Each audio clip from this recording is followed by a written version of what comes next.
ভাবুন একবার, একজন মানুষ যে নিজেকে ঈশ্বর বলে দাবি করে বসে আছে সোনার সিংহাসনে, লক্ষ লক্ষ মানুষ তার সামনে মাথা নত করছে। সে ভাবছে আকাশে যিনি আছেন তাকেও সে যুদ্ধে হারাতে পারবে। কিন্তু এই অহংকারের পরিণতি কি হলো? এই মানুষটি কয়শো বছর রাজত্ব করেছিল, সে নিজেই জানত না যে তার মৃত্যু আসবে কোনো বিশাল যোদ্ধার হাত দিয়ে নয়, বরং পৃথিবীর সবচেয়ে ক্ষুদ্র একটি প্রাণীর কামড়ে। আজকের গল্পটা নমরুদের, ইতিহাসের সবচেয়ে অহংকারী শাসকের, আর সেই নবীর যাকে আগুনে ছড়ে দেওয়া হয়েছিল, কিন্তু আগুন তাকে স্পর্শ করতে পারেনি। হাজার হাজার বছর আগের কথা। মেসোপটেমিয়ার উর্বর মাটিতে গড়ে উঠেছে এক বিশাল সভ্যতা, ব্যাবিলন। দজলা আর ফোরাত নদীর মাঝখানে এই শহর যেন পৃথিবীর কেন্দ্র। এই শহরের মাথায় বসে আছে একজন রাজা, নাম নমরুদ, কুশের পুত্র, হামের নাতি, নূহ আলাইহিস সালামের প্রপৌত্র। এক মহান পূর্বপুরুষের বংশে জন্ম নিয়েও সে বেছে নিয়েছে অন্ধকারের পথ। কুরআনে আল্লাহ বলেছেন, নমরুদ ছিল সেই ব্যক্তি যাকে আল্লাহ রাজত্ব দিয়েছিলেন, কিন্তু সে সেই রাজত্বকে ব্যবহার করেছিল উদ্ধত্তের জন্য, জুলুমের জন্য। ক্ষমতা পেয়ে সে ভুলে গিয়েছিল সেই ক্ষমতার উৎস। তার দরবারে একদিন জ্যোতিষীরা এসে বলল, হে রাজা, শীঘ্রই এই রাজ্যে এমন একটা ছেলে জন্মাবে যে তোমার দেবতাদের অস্বীকার করবে, তোমার ক্ষমতাকে চ্যালেঞ্জ করবে। নমরুদ সিংহাসনে শটান হয়ে বসল। তার চোখে ভয় নয়, ক্রোধ। সে আদেশ দিল, এই বছর যত ছেলে শিশু জন্মাবে সবাইকে হত্যা করো। কিন্তু আল্লাহর পরিকল্পনা কারও আদেশে বন্ধ হয় না। সেই বছরই এক গৃহে জন্ম নিলেন ইব্রাহিম, যার নাম ইতিহাস চিরকাল মনে রাখবে। ইব্রাহিম আলাইহিস সালাম বড় হয়েছিলেন এমন এক সমাজে যেখানে পাথরের মূর্তিকে পূজা করা হতো। মানুষ তাদের নিজের হাতে তৈরি দেবতাদের সামনে নত হতো। কিন্তু এই তরুণের মন কখনো সেই মিথ্যার সামনে মাথা নয়নি। রাতের অন্ধকারে তিনি তারার দিকে তাকিয়ে ভাবতেন, এই বিশাল আকাশ, এই অসীম মহাবিশ্ব, এসবের কি কোনো স্রষ্টা নেই? আস্তে আস্তে তার অন্তরে সত্যের আলো জ্বলে উঠল। তিনি বুঝলেন, এই সূর্য, এই চাঁদ, এই তারা, এরা নিজেরাই কারো অধীন, আর সেই সর্বশক্তিমান সত্তাই হলেন আল্লাহ। তিনি প্রকাশ্যে সত্য বলতে শুরু করলেন, মূর্তি ভেঙে দিলেন, জনগণকে ডাকলেন সত্যের পথে। আর সেই খবর পৌঁছে গেল রাজ দরবারে, নমরুদের কানে। নমরুদ ইব্রাহিম আলাইহিস সালামকে তার দরবারে ডেকে পাঠালো, ঠিক যেভাবে অহংকারীরা সত্যকে চ্যালেঞ্জ করে, নিজের মঞ্চে, নিজের শর্তে।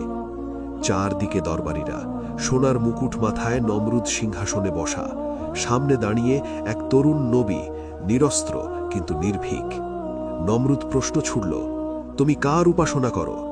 ইব্রাহিম আলাইহিস সালাম বললেন, আমার রব সেই সত্তা যিনি জীবন দেন এবং মৃত্যু দেন। নমরুদ হাসল। সে মনে করল এই জবাব সে এড়িয়ে যেতে পারবে। সে বলল, আমিও জীবন ও মৃত্যু দিতে পারি। এবং সে দুজন বন্দীকে আনিয়ে একজনকে ছেড়ে দিল, আরেকজনকে হত্যা করল। বলল, দেখলে, আমিও জীবন ও মৃত্যু দিতে পারি। দরবারে হাসির ঢেউ উঠল। কিন্তু ইব্রাহিম আলাইহিস সালাম বিচলিত হলেন না। তিনি কৌশল পাল্টালেন, বললেন, ঠিক আছে, আমার আল্লাহ সূর্যকে পূর্ব দিক থেকে উদয় করান। তুমি যদি সত্যি ঈশ্বর হও, তাহলে আজ সূর্যকে পশ্চিম থেকে উদয় করে দেখাও। নমরুদ স্তব্ধ হয়ে গেল। দরবার নিঃশব্দ হয়ে গেল। কোনো উত্তর নেই, কোনো পাল্টা কথা নেই। কুরআনে আল্লাহ বলেন, তখন সেই কাফের হতবুদ্ধি হয়ে গেল। সূরা বাকারা 258। এটা ছিল ইতিহাসের অন্যতম শক্তিশালী বিতর্ক, যেখানে সত্য মাত্র একটি প্রশ্নে মিথ্যার মুখোশ খুলে দিয়েছিল। কিন্তু পরাজয় নমরুদের অহংকারকে ভাঙেনি, বরং তার ক্রোধকে আরও বাড়িয়ে দিল। নমরুদ সিদ্ধান্ত নিল, এই সত্যের আওয়াজকে চিরতরে নিভিয়ে দিতে হবে। সে ঘোষণা করল, ইব্রাহিমকে জীবন্ত পুড়িয়ে মারা হবে, আর সেই আগুন হবে এমন যা মানুষ আগে কখনো দেখেনি। সারা রাজ্য থেকে কাঠ সংগ্রহ করা শুরু হলো। মাসের পর মাস ধরে জড়ো হতে লাগলো লাকড়ির স্তূপ। ইতিহাসবিদরা বলেন, সেই আগুনের কুণ্ড এতটাই বিশাল ছিল যে তার কাছে গেলে পাখি পুড়ে যেত। সাধারণ মানুষ কাছে যাওয়ার সাহস করত না। কিন্তু কিভাবে ইব্রাহিম আলাইহিস সালামকে সেই আগুনে নিক্ষেপ করা যাবে? কেউ কাছে যেতে পারবে না। তখন শয়তান কোনো একজনকে ইলহাম দিল, মানজানিক তৈরি করো, অর্থাৎ একটি বিশাল কাঠের যন্ত্র যা দিয়ে বহু দূর থেকে মানুষকে ছুঁড়ে ফেলা যাবে। সেই যন্ত্র তৈরি হল। ইব্রাহিম আলাইহিস সালামকে বেঁধে সেই যন্ত্রে রাখা হল। সেই মুহূর্তটা কল্পনা করুন। হাজার হাজার মানুষের ভিড়, আকাশ ছোঁয়া আগুনের লেলিহান শিখা, তাপে বাতাস কাঁপছে, আর মাঝখানে একজন মানুষ, চোখে অসীম প্রশান্তি। বর্ণনায় আছে সেই মুহূর্তে জিব্রাইল আলাইহিস সালাম এলেন এবং বললেন, হে ইব্রাহিম, আপনার কি কোনো কিছু দরকার? ইব্রাহিম আলাইহিস সালাম বললেন, তোমার কাছে নয়, আমার আল্লাহই যথেষ্ট, আর তিনিই সর্বোত্তম কর্মবিধায়ক। এই ছিল সেই ঈমানের শক্তি, যখন মানুষ আল্লাহর উপর এতটাই ভরসা করে যে দুনিয়ার কোনো সাহায্যের দরকার হয় না। মানজানিক থেকে ছুড়ে দেওয়া হলো। ইব্রাহিম আলাইহিস সালাম আগুনের দিকে উড়ে চললেন, আর তখন আল্লাহর আদেশ এলো, হে আগুন, ইব্রাহিমের জন্য শীতল হয়ে যাও এবং নিরাপদ হয়ে যাও। সূরা আম্বিয়া ৬৯। আগুন জ্বলতে রইল, কিন্তু তার ভস্ম করার শক্তি চলে গেল। যে আগুন পৃথিবীর উত্তাপ দিচ্ছিল, সেই আগুনই হয়ে উঠল ফুলের বাগানের মতো শীতল। ইব্রাহিম আলাইহিস সালাম সেই আগুনের মাঝখানে হেঁটে বেড়ালেন, অক্ষত, নিরাপদ। একটি পোকাও তাকে পোড়াতে পারেনি। কিন্তু নমরুদের প্রতিক্রিয়া কি ছিল? পরিবর্তন? অনুতাপ? না, সে আরো ক্রুদ্ধ হল, আরো অহংকারী হল। এই মানুষটার হৃদয় এতটাই শক্ত হয়ে গিয়েছিল যে মহামুজিজাও তাকে টলাতে পারল না। দিন যায়, বছর যায়, নমরুদ বৃদ্ধ হয়, কিন্তু তার অহংকার বৃদ্ধ হয় না। একসময় সে সিদ্ধান্ত নিল, সে সরাসরি ইব্রাহিমের আল্লাহর বিরুদ্ধে যুদ্ধে যাবে, আকাশে গিয়ে। সে 4টি বিশাল শকুন ধরিয়ে দিল, তাদের 1 বছর ধরে বিশেষভাবে প্রশিক্ষণ দিল। তারপর একটি কাঠের বাক্স তৈরি করল, 4 কোণে 4টি বর্ষা বাঁধা, বর্ষার মাথায় মাংসের টুকরো। পাখিরা মাংস দেখে উপরে উঠতে লাগল, বাক্স শূন্যে ভাসল। নমরুদ সেই বাক্সে চড়ে উপরে উঠতে লাগল, আল্লাহর সাথে যুদ্ধ করতে। এই দৃশ্যটা একটু ভাবুন, একজন বৃদ্ধ রাজা পাখির পিঠে চড়ে আকাশে উঠছে, আল্লাহর সাথে যুদ্ধ করতে। ইতিহাসবিদরা বলেন, যখন সে অনেক উপরে উঠে গেল, তখন সে নিচের দিকে একটি তীর ছুঁড়ল। আল্লাহ সেই তীরটা রক্তমাখা করে ফিরিয়ে দিলেন, হয়তো কোনো সামুদ্রিক মাছের রক্ত দিয়ে। নমরুদ ভাবল সে জিতে গেছে, সে আল্লাহকে যুদ্ধে হারিয়ে দিয়েছে। কি মারাত্মক অজ্ঞতা! যে সত্তা এই পুরো মহাবিশ্ব সৃষ্টি করেছেন, তাকে একটি তীর দিয়ে হারানো যায়, এই ধারণাই হল মানব ইতিহাসের সবচেয়ে বড় বোকামি। নমরুদ ফিরে এলো, ঘোষণা দিল সে আল্লাহকে যুদ্ধে পরাজিত করেছে।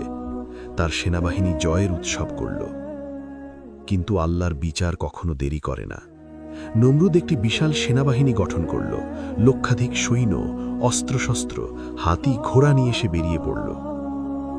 আর আল্লাহ, তিনিও তার সেনাবাহিনী পাঠালেন। কিন্তু সেই সেনাবাহিনী কোনো তলোয়ার নিয়ে আসেনি, কোনো বর্ণ পড়েনি।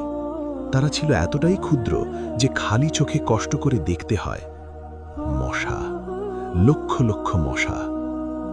আল্লাহ মশার ঝাঁক পাঠিয়ে দিলেন নমরুদের সেনাবাহিনীর উপর। বর্ণনায় আছে, মশারা এমনভাবে ঝাঁপিয়ে পড়ল যে সৈনিকরা কিছুই করতে পারল না। তাদের চোখ খুলে রাখাই দায় হয়ে গেল। মশারা তাদের শরীরের রক্ত শুষে নিতে লাগল। হাতিরা পালিয়ে গেল, ঘোড়া মাঠে ছুটে বেড়াতে লাগল। বিশাল সেনাবাহিনী ধুলোয় মিশে গেল। একটি তলোয়ারও ব্যবহার করতে হল না। আল্লাহর শক্তি প্রমাণ করার জন্য বড় কিছুর দরকার নেই। নমরুদের সৈন্যরা মরে গেল, কিন্তু নমরুদ নিজে মরল না। আল্লাহ তার জন্য রেখে দিয়েছিলেন এক বিশেষ শাস্তি। যুদ্ধের মাঠ থেকে একটি ক্ষুদ্র মশা উড়ে এলো। সেই মশা নমরুদের নাকের ভেতর দিয়ে ঢুকে গেল, আর সেখানেই শুরু হলো নমরুদের আসল যন্ত্রণা। মশা তার মস্তিষ্কের ভেতর আঘাত করতে লাগল, এমন এক ব্যথা যা বলে বোঝানো যায় না। রাজা, যে কখনো কাউকে ভয় পায়নি, কখনো মাথা নত করেনি, সে এখন মাথায় হাত দিয়ে ছটফট করছে। তার সেবকরা দিশাহারা হয়ে গেল, চিকিৎসকরা কিছু করতে পারছে না। একসময় কেউ বলল, জুতো দিয়ে মাথায় আঘাত করো, হয়তো সেই কম্পনে মশা মারা যাবে। আর তাই হলো। যে মানুষ লক্ষ মানুষের মাথার উপর রাজত্ব করেছে, তার মাথায় এখন সেবকরা জুতো দিয়ে আঘাত করছে। ঐতিহাসিক বর্ণনায় আছে, নমরুদ এই যন্ত্রণা সহ্য করেছিল দীর্ঘকাল। কোনো কোনো বর্ণনা অনুযায়ী সে 400 বছর রাজত্ব করেছিল, আর প্রায় সেই সময়টাই সে এই কষ্ট ভোগ করেছিল। এটি একটি দুর্বল বর্ণনা, তবে তা এই সত্যকেই সূচিত করে, আল্লাহর শাস্তি ধীরে আসতে পারে, কিন্তু অবশ্যই আসে। প্রতিদিন জুতোর আঘাত, প্রতিটি মুহূর্তে মাথার ভেতর অসহ্য যন্ত্রণা। যে মানুষ নিজেকে ঈশ্বর বলে দাবি করেছিল, সে এখন একটি ক্ষুদ্র পতঙ্গের কাছে অসহায়। একসময় সেই মশার কামড়ই হলো তার মৃত্যুর কারণ। কোনো যোদ্ধার তলোয়ার নয়, কোনো বিপ্লব নয়, কোনো মহাযুদ্ধ নয়। পৃথিবীর সবচেয়ে অহংকারী রাজার পরিণতি হল একটি মশার কামড়ে মৃত্যু। আর তার বিশাল রাজ্য, তার সোনার সিংহাসন, তার লক্ষ সৈন্য, সব ধুলোয় মিশে গেল। ইতিহাসের পাতায় সে শুধু একটি শিক্ষা হিসেবে বেঁচে রইল। নমরুদের গল্প শুধু একজন রাজার পতনের গল্প নয়, এটা একটি চিরন্তন সত্যের গল্প। আল্লাহ কাউকে শক্তি, ক্ষমতা বা সম্পদ দেন পরীক্ষার জন্য। সেটা দিয়ে যে বিনম্র থাকে সে টিকে থাকে, আর যে অহংকারে মেতে ওঠে সে ধ্বংস হয়। নমরুদ আল্লাহকে যুদ্ধে হারাতে গিয়েছিল, কিন্তু সেই আল্লাহ যার একটি কুন, একটিমাত্র আদেশে পুরো সৃষ্টিজগৎ অস্তিত্বে আসে, তাকে কি মানুষ হারাতে পারে? আর ইব্রাহিম আলাইহিসসালাম, তিনি একা ছিলেন, নিরস্ত্র ছিলেন, সমাজের বিরুদ্ধে ছিলেন, রাজার বিরুদ্ধে ছিলেন, কিন্তু আল্লাহর সাথে ছিলেন, আর সেটাই ছিল তার সবচেয়ে বড় শক্তি। ইতিহাস সাক্ষী, আগুন তাকে পোড়াতে পারেনি, মশা নমরুদকে বাঁচাতে পারেনি, কারণ আল্লাহর হুকুম যখন আসে, পুরো প্রকৃতি সেই হুকুম মেনে চলে। আগুন হলে তা ঠান্ডা হয়ে যায়, মশা হলে সে সেনাপতি হয়ে যায়। ইতিহাসে যারা আল্লাহর বিরুদ্ধে মাথা তুলে দাঁড়িয়েছে, তারা সবাই মাটিতে মিশে গেছে। ফেরাউন ডুবেছে সমুদ্রে, নমরুদ মরেছে মশার কামড়ে, আব্রাহা মরেছে ছোট্ট পাখির পাথরের আঘাতে। আল্লাহর শক্তি প্রকাশের জন্য কোনো বড় আয়োজনের দরকার নেই। সেই চিরন্তন সত্যের সামনে প্রতিটি মানুষের মাথা নত হওয়া উচিত, অহংকারে নয়, বরং কৃতজ্ঞতায়।